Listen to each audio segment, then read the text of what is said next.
Bruins president Cam Neely threw out this nugget when we sat down to chat. He has spent more of his life in Boston than he has in Vancouver. That's his home province and where his career started. As you'll see, Cam has a full understanding now of how things work in this city. A budding superstar from British Columbia plopped into the middle of one of America's oldest cities at the age of 21. That's the definition of culture shock. That big green expressway that cut through the city, I was like, whoa, where am I?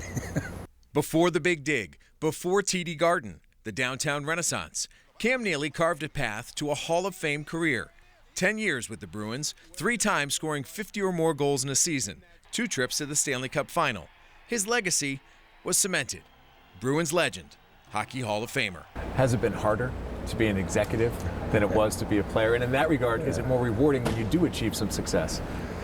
It's definitely harder as in the role that I'm in now as president of the team. I mean, I can't make an impact on the game like I used to as a player. You used to think, okay, next shift I can maybe make an impact, next game I can make an impact. A lot of times the decisions that you make in this role, you really aren't going to see the outcome until days, weeks, months later, sometimes years later. That's a little bit of the frustrating part, that I've had to learn to accept some patience. A patience his fans don't always share. No playoff appearances in 15 and 16. A first-round ouster in 17. Not the results they buy tickets for. What's your level of satisfaction right now? I'm below the watermark. It's still early. We've had some injuries to deal with, but so have other teams. We can play better. Our guys know we can play better, and I expect us to play better. And when they don't, the daggers are evident. On TV, on radio, and most notably, online. Criticism's always there, but criticism's instantaneous now. Social media. That, right? I mean, it is totally different than it was 10 years ago. So how have you handled that? How have you handled the fact that criticism comes at you rapid fire?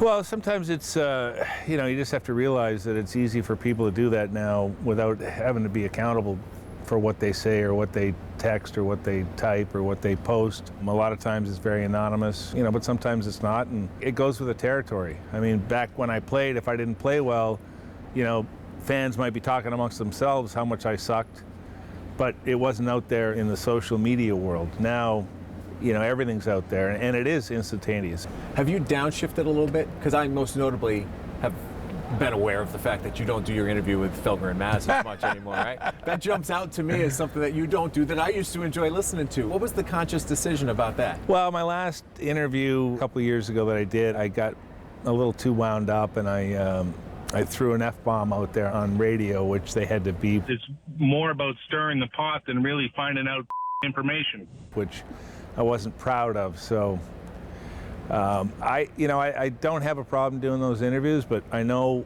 the purpose behind sports talk radio, and a lot of times it's not just let's find out what's going on. A lot of times it's what can I talk about that's going to create some controversy, that's going to get callers calling in. So I get that whole aspect of what sports talk radio is all about, and sometimes it's a little frustrating to be a part of that, because when I get off the phone or off that interview, it lives on and on and on. True, the contrarians and opinion shapers are ready to pounce with every misstep, any shocking loss. Toffoli scores! Unbelievable! But like most athletes, Neely separates his life at the rink from his most significant impact away from hockey. The Neely House opened its doors in 1997, a home away from home for patients and families fighting cancer at the Tufts Medical Center. This commitment was personal to Cam. He lost both parents to cancer when he was playing in the NHL.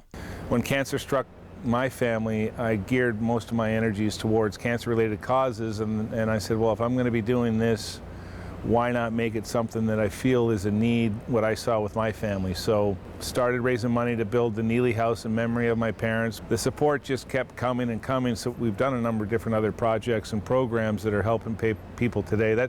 That's the biggest thing for me, is how can we impact patients and families' lives today. I know research is huge and certainly needed, but a lot of times some of those patients and families don't get the benefit of it. The biggest fundraiser each year, Cam Neely's Comics Come Home. This year scheduled for November 18th at TD Garden, a star-studded night of comedy to fight cancer, anchored by Dennis Leary. And this year's event hopes to build on the success of the previous 22. Well, you look at the headliners, and it's the best of the best. You got Dennis, who's been doing it forever, Jimmy Fallon, Craig Ferguson, Lenny Clark. You can stop there, but the list goes on. Right. When you see that list, what jumps out to you?